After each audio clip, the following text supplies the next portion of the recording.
So, tingnan mo. Yung lugar ng study. Ang daming hagdan pala yan pala dito, no? Pero hindi siya gaano ka taas, di katulad sa Banba, no? So may, ano ba yung hagdan pala yan dito sa may Luzon? Ano yun kan? Rice terraces? Rice terraces. Rice terraces.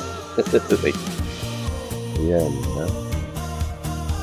Pero maganda ang lugar ng study kasi ito guys, nasa bulubundukin o kabundukan ba sa lugar ng Iloilo. Tadi, sakop ng Sara, Iloilo.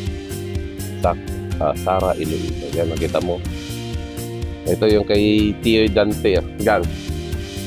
Ito yung kay Tio Dante. Ilan kay John. Ayan, wala na. Yan, tingnan mo. Hagdan, tingnan mo ganda. Parang matutulog ka na ga. Ano mo pinagagawa mo? Parang pagod ka.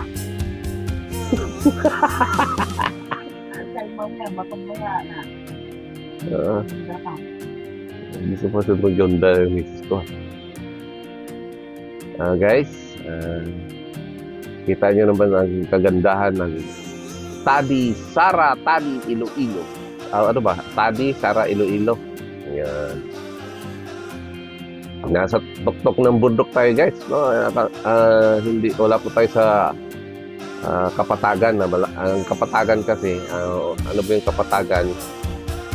Nasa gilid na dagat na yan. Kaya tinatawag na patag. Ito nasa gitna ng bundok ng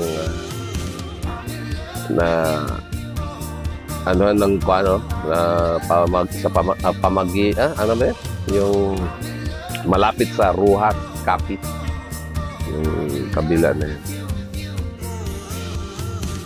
So isang compound din sila dito guys na nakatira, no, sa Tadi.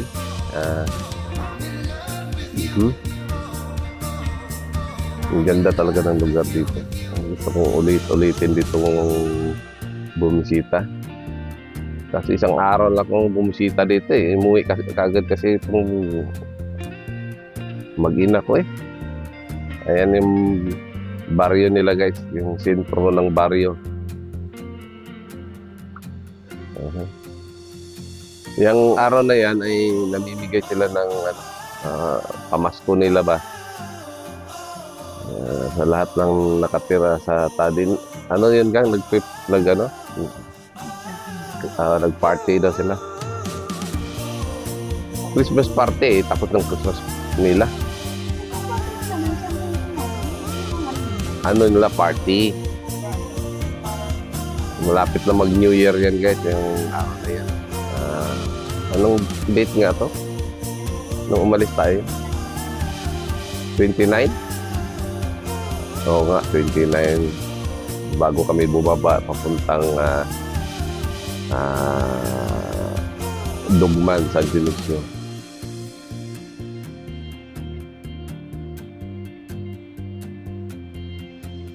And guys, no, dito kasi sa drone, hindi mo naririnig yun. Wala siyang sounds ba? Baga lumilipad lang siya. So nilalagyan ko na lang ng sound para maano naman ang mga nanonood. So ito yung ano nila, no?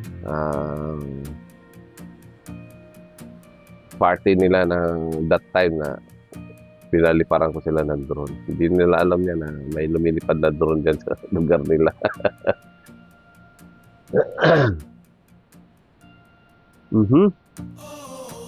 So, ang ganda ng ano nila dito. Nung time, alam niyo guys, itong lugar na to, napakahirap ang daanan. Pero ngayon, medyo halos kalahati na ang nagawang simento na kalsada. Yan, so, marami sila ngayon dyan kasi namimigay sila na gift sa bawat tahanan.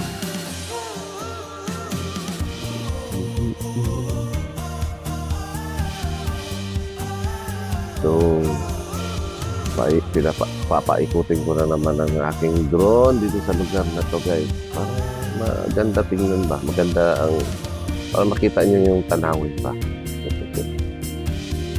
Okay? Yan o. Marami na rin pala nakatira doon, no?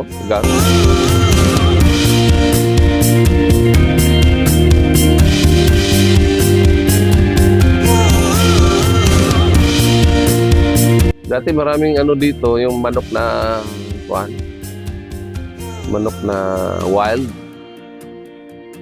Ihala sa Bisaya.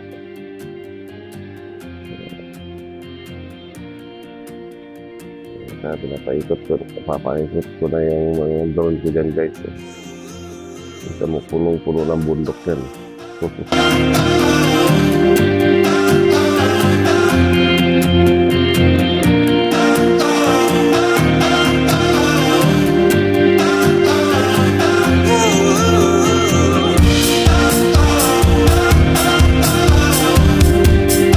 Yung haggang palayan niya dito hindi ganong mataas, no? Ilang kuwan lang naman hagdan. Pero ang pagganda talaga tingnan ng lugar na to. Yan, isipin mo yan, yung mga paligid niya, puro kamaisan yan. Tapos yung mga nakita mo medyo sihag siya, yan yung palay.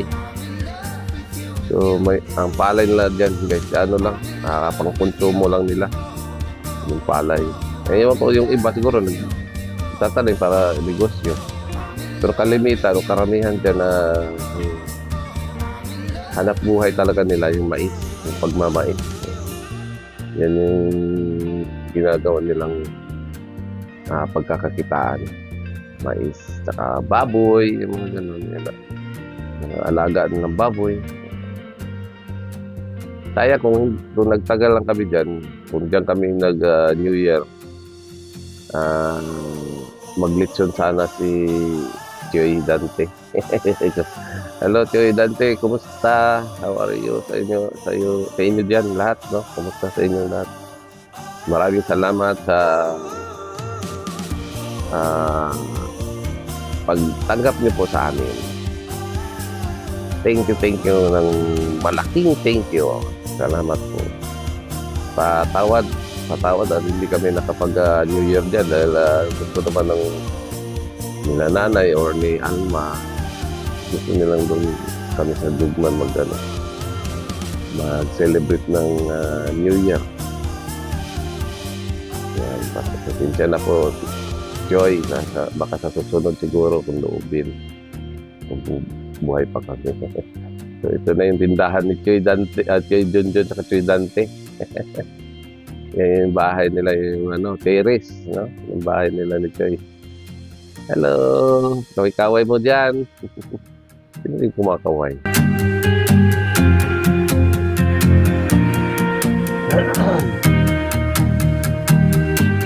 Si Rebecca. Si nanay yung Rebecca.